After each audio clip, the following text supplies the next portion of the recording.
Assalamualaikum warahmatullahi wabarakatuh. Bagaimana kabarnya hari ini anak-anakku? Mudah-mudahan sehat selalu dan selalu dilindungi oleh Allah Subhanahu wa taala. Amin. Baik, jadi untuk pelajaran hari ini yaitu kita akan belajar PAI di kelas 4 dengan tema sifat-sifat Rasul. Ya, jadi seperti biasa anak-anakku sebelum kita memulai pelajaran tentunya kita akan melakukan dulu yang namanya berdoa sebelum belajar. Saya kira anak-anakku semua sudah hafal ya. Kita berdoa dimulai. Bismillahirrahmanirrahim. Rabbi zidni ilma warzuqni fahman. Anak-anakku yang soleh dan soleha, sifat wajib Nabi dan Rasul. Jadi Nabi dan Rasul itu memiliki sifat yang harus dimiliki oleh para Nabi dan Rasul. Apakah anakku sudah ada yang tahu berapakah sifat Nabi dan Rasul? Anak-anakku yang soleh dan soleha, apa sajakah keempat sifat-sifat baik yang dimiliki oleh para Rasul? Anak-anakku yang soleh dan soleha, selanjutnya kita akan mengetahui sifat yang harus dimiliki Nabi dan Rasul. Yang pertama itu adalah siddiq. Apakah anak-anakku pernah mendengar kata siddiq? Iya, baik anak-anakku. Jadi siddiq itu artinya benar. Jadi Nabi dan Rasul itu selalu berkata benar, berkata dengan jujur. Kemudian yang kedua ada namanya tabligh. Tabligh ini artinya menyampaikan. Jadi Nabi dan Rasul itu menyampaikan kabar kepada umat manusia. Ya, jadi kemudian yang ketiga itu adalah amanah. Amanah ini artinya dapat dipercaya.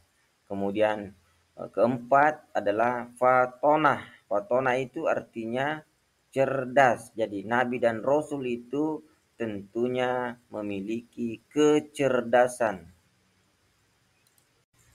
Anak-anakku yang soleh dan soleha, tadi saya sudah sampaikan 4 sifat wajib bagi Rasul atau sifat baik yang dimiliki oleh para Rasul.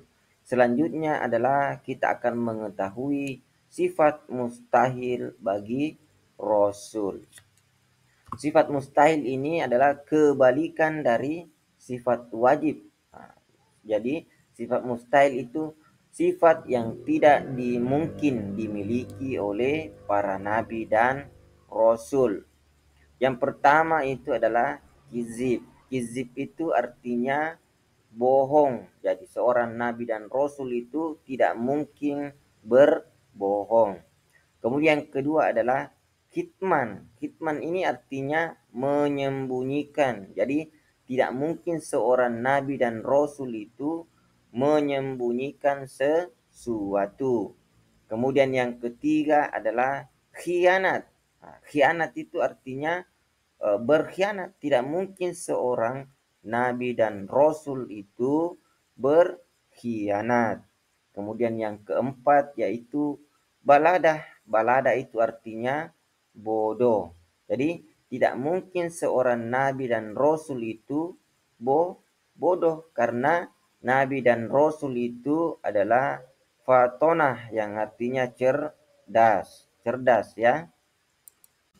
Anak-anakku yang soleh dan soleha, tadi sudah saya sampaikan sifat yang tidak mungkin ada pada Rasul.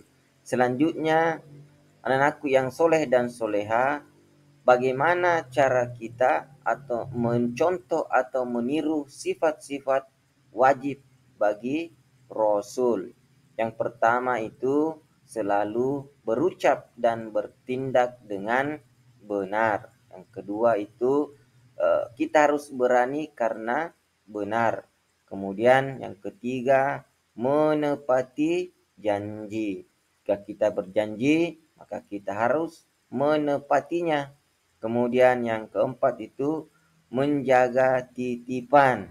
Jika kita diberikan dititipi oleh barang kepada kita, maka kita harus menjaga dengan baik. Kemudian yang terakhir itu rajin belajar. Supaya kita menjadi orang yang pandai, tentunya harus rajin belajar. Anak-anakku yang soleh dan soleha, sebagai kesimpulan pelajaran hari ini, yang pertama itu adalah sifat wajib. Sifat wajib bagi Rasul. Yang pertama itu adalah siddiq. Siddiq itu artinya benar. Apapun yang dikatakan oleh Rasul merupakan kebenaran dan tidak ada yang salah sama sekali. Kemudian yang kedua adalah amanah atau terpercaya. Jadi seorang rasul itu amat sangat dipercaya oleh umatnya. Kemudian yang ketiga, tabligh. Tabligh artinya menyampaikan. Jadi wahyu dari Allah yang dibawakannya disampaikan apa adanya dan tidak satupun ditambah ataupun dikurangi. Kemudian yang keempat adalah fatona. Fatona artinya cerdas. Jadi seorang nabi dan rasul itu adalah manusia pilihan Allah yang amat sangat cerdas.